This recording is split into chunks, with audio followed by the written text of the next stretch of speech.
Welcome to What the Duck, a podcast with real experts talking about real issues in direct spend supply chain. And now, here's your host, SourceDay's very own supply chain maven, Sarah Scudder.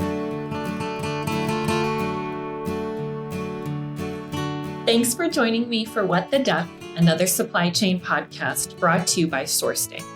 I'm your host, Sarah Scudder, and this is the podcast for people working in the direct materials part of supply chain. I'm at Sarah Scudder on LinkedIn and at S Scudder on Twitter. If you are new to the show, make sure to follow this podcast so you don't miss any of our direct spend supply chain content. Today, I'm going to be joined by Alex Mesanza, and we're going to discuss how to negotiate optimal long-term direct materials contracts. If you work for a manufacturer and are struggling to negotiate long-term contracts, then this episode is for you.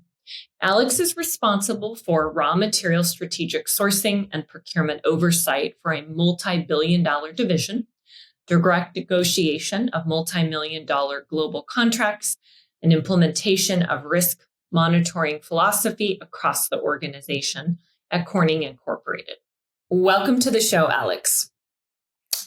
Thank you, Sarah. Really appreciate you inviting me for this session.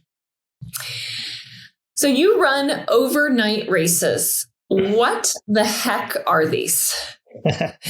Yes, I do. I've been doing these relay races for several years already. And these are basically usually 200 plus mile relay races. They're made up of 4 to 12 battle hardened athletes who take turns running portions of the course over a period of 30 hours or so, depending on pace. And I have to admit, the running part is the least fun, at least for me. Some people enjoy it. I particularly don't like running, but if I have to boil it down to one single why I do this, it's really the camaraderie. Imagine a bunch of individuals crammed in a smelly van with lack of sleep, aching and cramping legs, and scrambling to get out of the van to make sure that the handoff between the runners goes as smoothly as possible. And I know what you're probably thinking, where's the fun? Well, I just can't think of a better example of like unity, compassion, humility, acceptance, and most important, leadership that takes place during the course of the race. And as a matter of fact, I just completed one this past weekend. It was the Blue Ridge Relay. It was from Grayson Highlands, Virginia to Asheville, North Carolina. It was 208 miles with a total of 27,000 feet of elevation change across the race. I was in a team of 10 individuals, and we placed second in our division out of 5 very tough teams. So really great accomplishment for the team this weekend. Now, you said you don't really like running. How long do you run? It depends on the length of the segments that each person runs. But in this particular case, I was running 3 legs. It was a total of 18 miles. But I've done some relay races where it's only 6 of us running, and that can go up to 27, 30 miles in the period of 30 hours or so. So we're talking marathon distances. Yeah, broken up into segments, but yeah. So when you and I were prepping for the show, you talked a lot about success in your personal life, in the races we just discussed, and also in your career. What does success look like to you? So I'll have to say that this is like it's a simple yet complex question. And I'm probably going to get a little bit philosophical here when I answer this. Now, I believe success is a matter of perspective. It's all about that personal journey everyone has to face during this one shot we get at life. So what's successful for me may not be successful for other individuals, right? So it's a very personal type of experience. I broadly define it as the ability to achieve your goals despite uncontrollable and unforeseen challenges that life throws at you. And in the end, it's all about the journey towards the goal rather than the goal itself. Take, for example, climbing a mountain.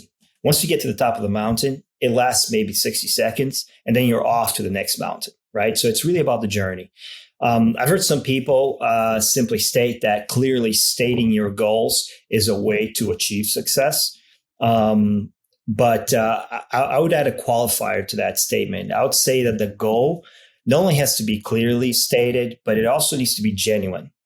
There has to be a meaning, a passion, a relentless driving force behind the goal, something that gets to the root of who you are as a person. Like for me, for example, when I think about my professional success, it means the ability to solve complex problems in a collaborative manner while coaching others on how to do the same. That's how I define success for me. If I'm able to do this as a profession, right, solve complex problems, collaborating and teaching others to do the same, then to me, I feel that I'm being rewarded personally and I feel successful. Early in my career, I did have a fantastic mentor, and she once told me, don't obsess about your compensation or title, focus on your passion, and then the rest will follow. So I actually would like to hear about your personal journey and how you wound up in supply chain. Well, that's an interesting story because it all starts with me going to school for engineering. And I really didn't know what I wanted to do in terms of engineering. I knew it was something in engineering. I just didn't have a real clear path.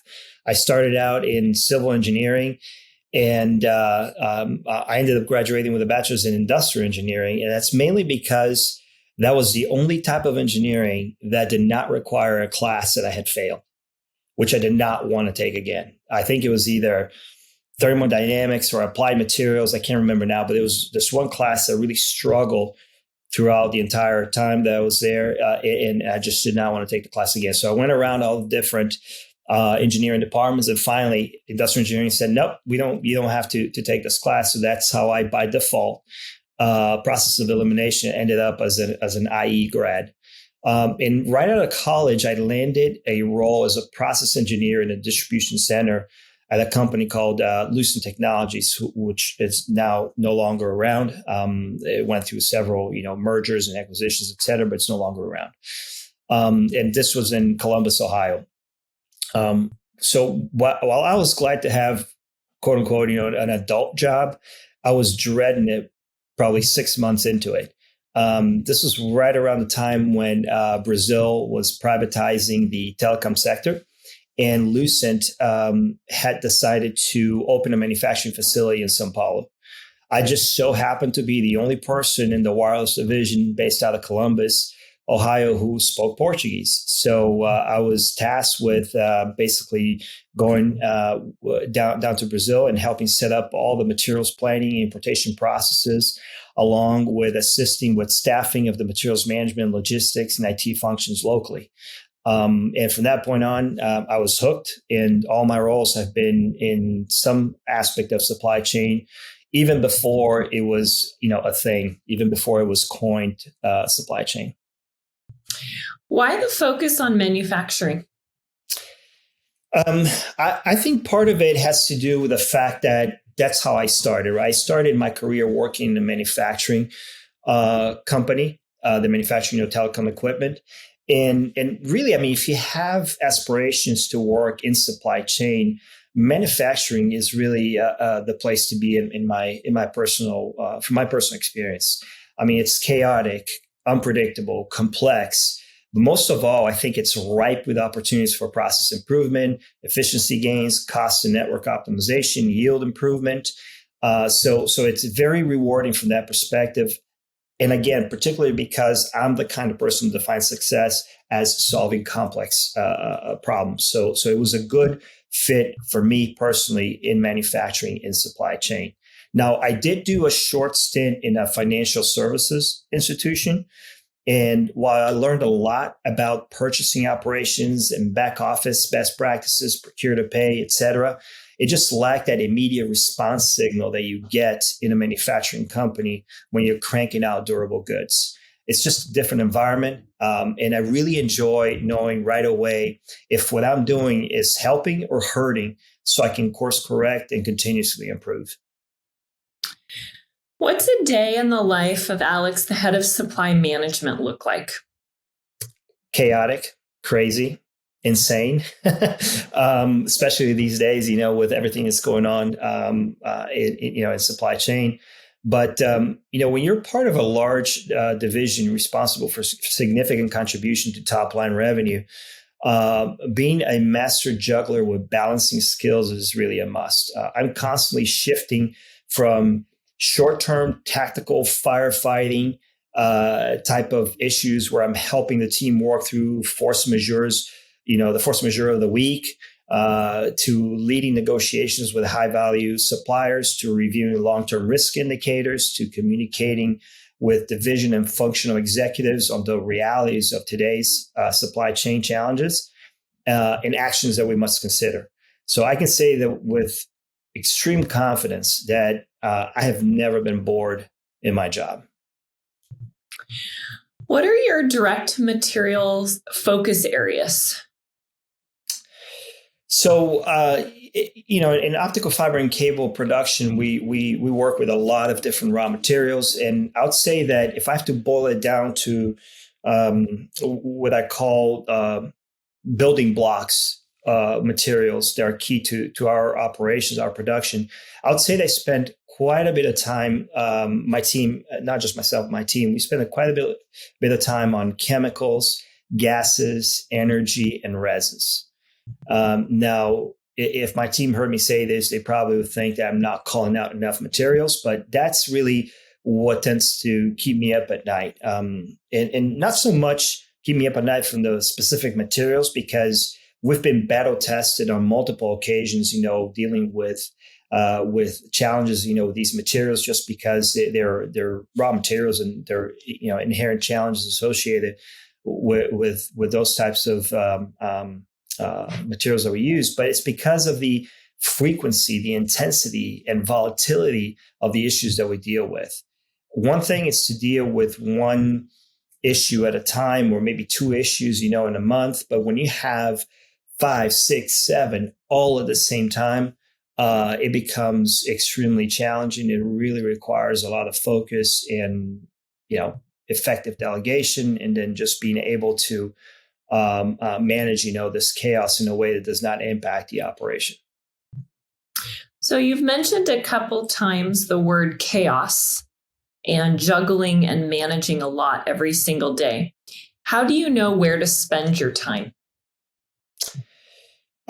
So without say that the focus on when to spend my time really is driven by, from a short-term perspective, obviously, what is that crisis of the week that could potentially shut down operations. So if I look at it from a short-term view, that's where myself and my team are going to spend most of our time.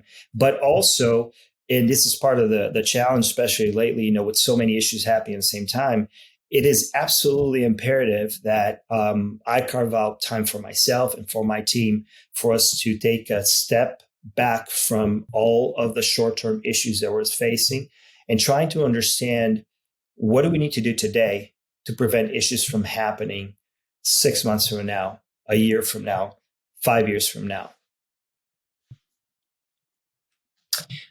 So when you and I were prepping for the call, and you just mentioned this as well, dealing with short-term challenges and issues, you mentioned your biggest direct spend challenge this year has been resolving suppliers' sub-tier material issues.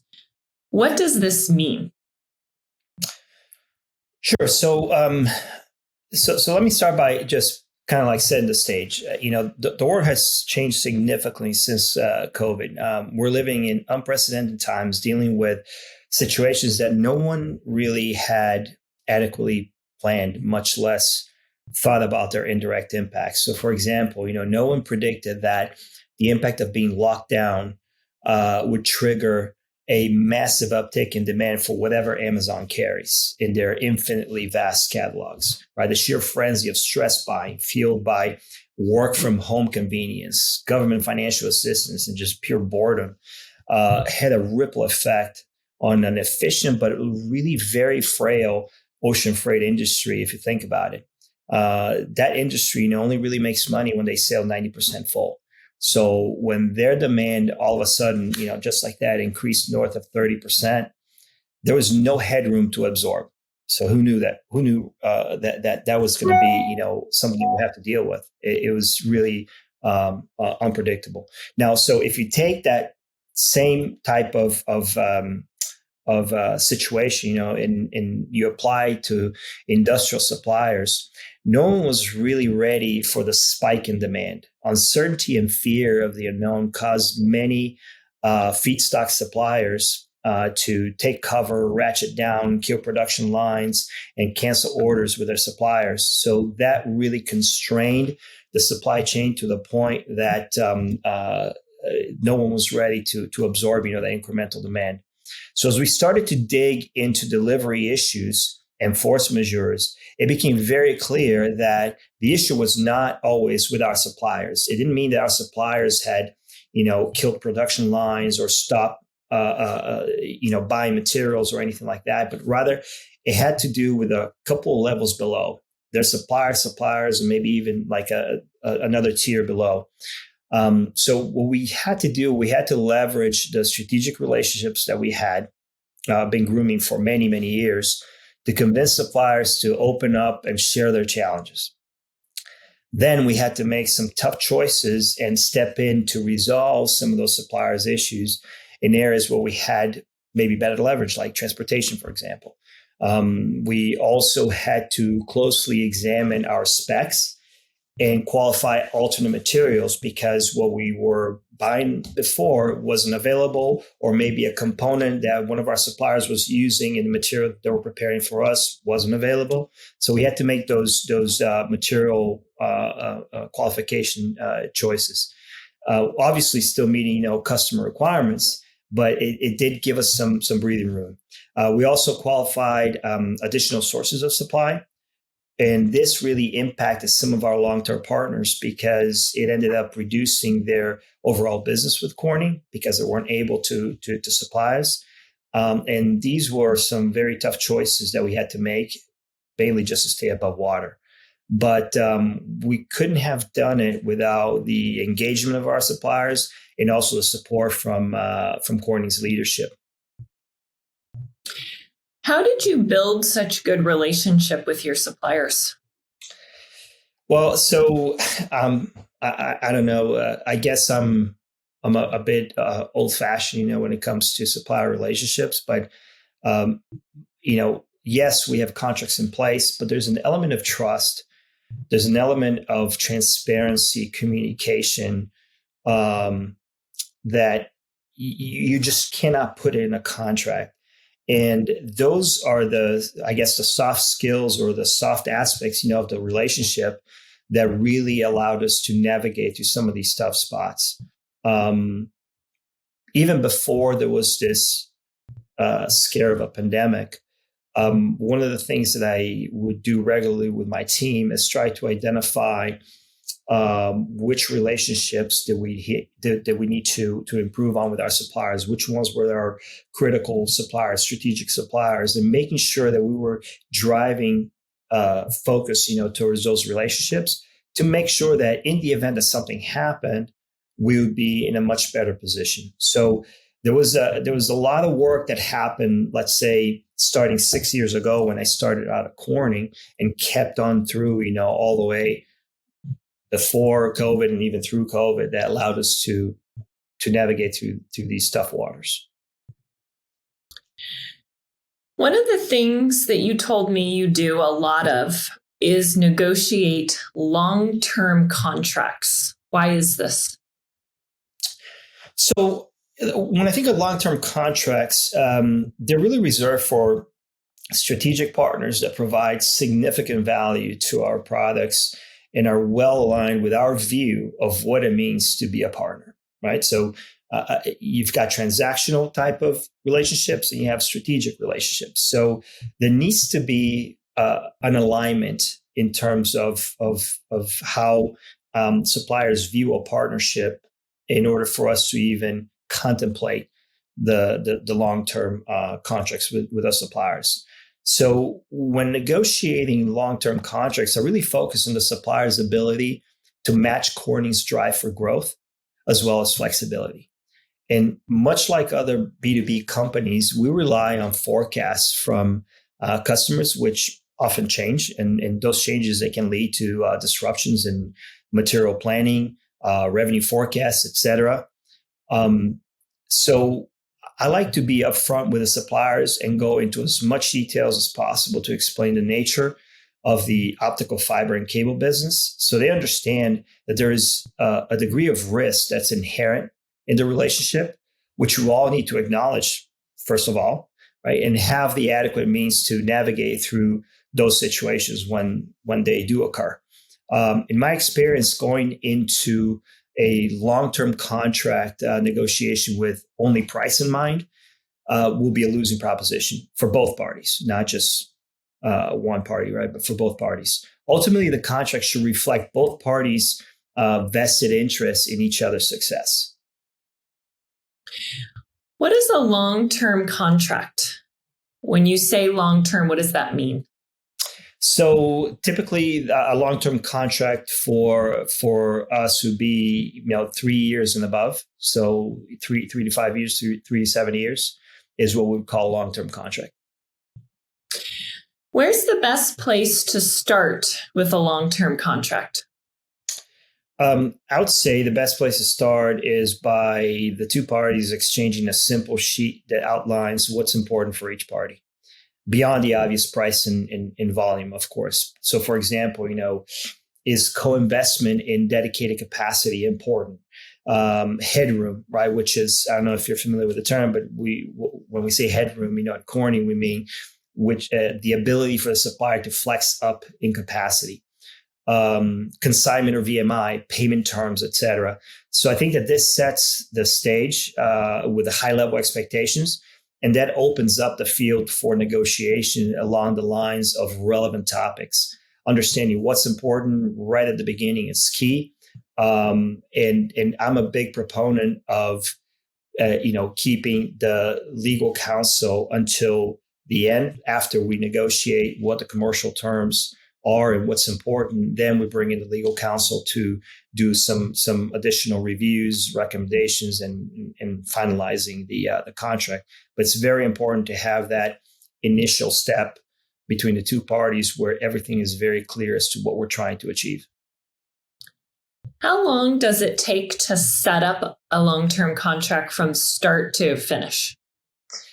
Well, that really depends. It depends a lot on how complex the commodity is that we're trying to negotiate on. It depends on the length of the contract. I think has something to do with how long it'll take to negotiate. Obviously, the longer the contract, the more you're going to go back and forth on clauses, et cetera. But I would say, if you're able to negotiate a long-term contract in 6 months, that's probably a good place to start in terms of, what would I call it good? I'd say 6 months or less would be good. I've been in contract negotiations that have lasted a year and a half. And we keep basically, putting temporary letters of intent in place, kind of kicking the ball, down the field or kicking the can down the road until we're finally able to put a contract in place. So it really depends. But if somebody's looking for a number that they should shoot for, I'd say under 6 months. What data points do you make sure to include in your long-term contracts?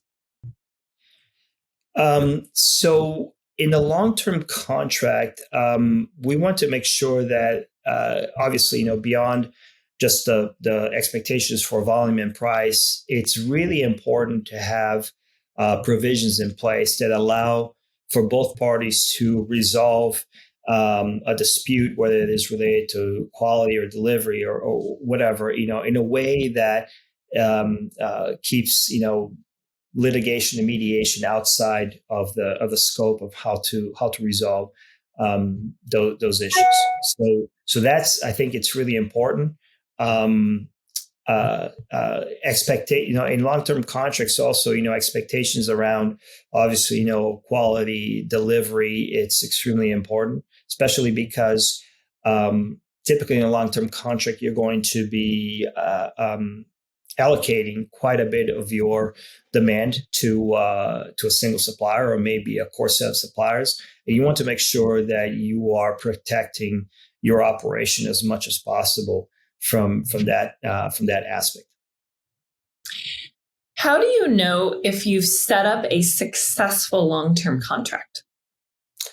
So since no one has a crystal ball, a successful contract is not, in my view, it's not really fully known when you sign it, right? Obviously, signing a contract, long-term contract is a big achievement, and you may have a pretty good idea, but it hasn't been battle tested, right? That contract has not been battle tested yet. I believe that success is achieved by how the two parties really navigate through those unexpected situations. So, for example, when a supplier states that they are being forced to allocate supply due to material or production challenges, how well positioned are you with respect to other customers of that supplier? If your allocation is higher than others because of a specific volume commitment that you stated in the contract, that can be one example of success. Another example would be, I think I mentioned before, if you're able to negotiate clauses that allow for an organized resolution of disputes, quality, delivery, et cetera, in a way that is fair for both parties without having to resort to litigation or mediation, that's also, my definition of a successful long-term contract.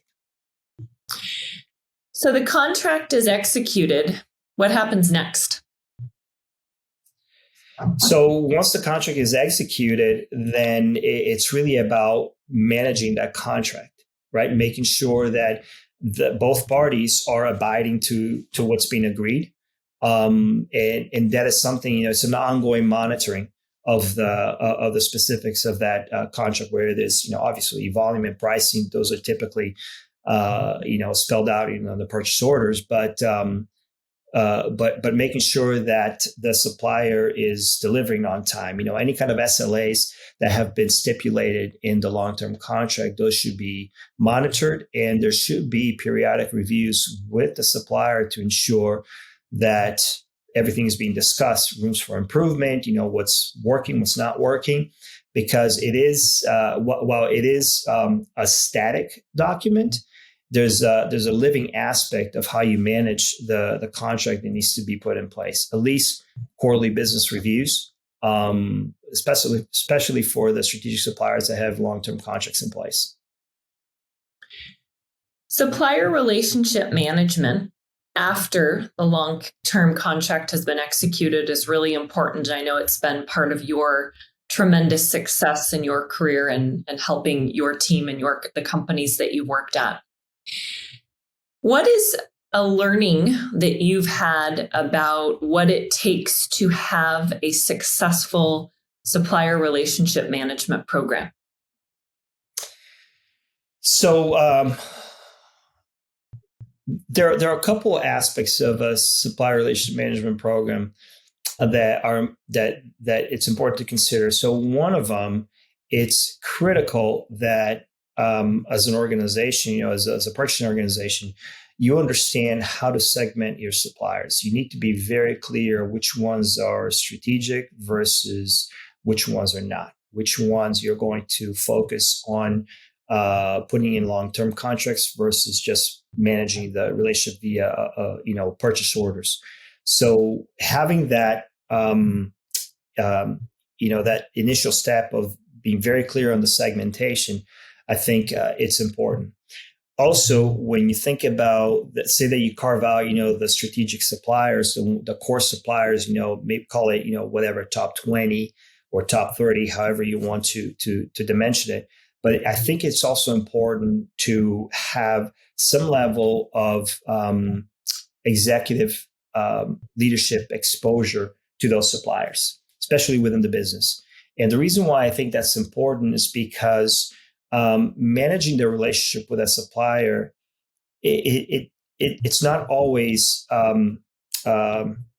isolated to just the individual, the strategic sourcing manager that negotiated the contract. You're going to have buyers, at the plants. You're going to have maybe from time to time, finance being involved, legal, but also some of the executives that, general manager of a division, for example, they may have a vested interest in developing a relationship with a supplier, especially when things get a little challenging, where maybe we're not able to resolve it purely from a strategic sourcing aspect, and we want to have maybe the executives of both of the supplier and the company connect and have some additional dialogue.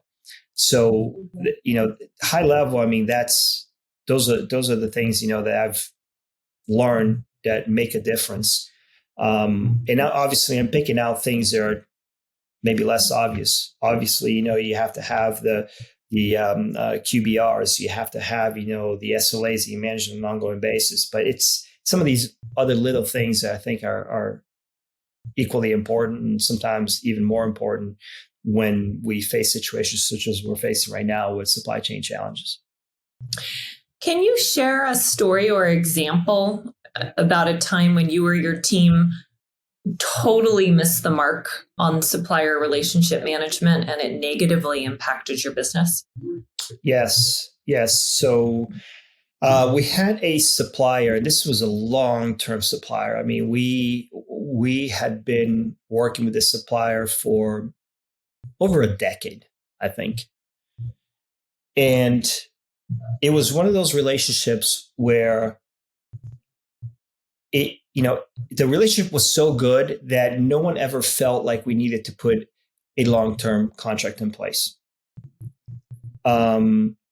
We were single sourced on a couple of parts with this particular supplier, and no one ever focused on that specific supplier. There was focus on other suppliers, but this would never really bubble to the top as a risk.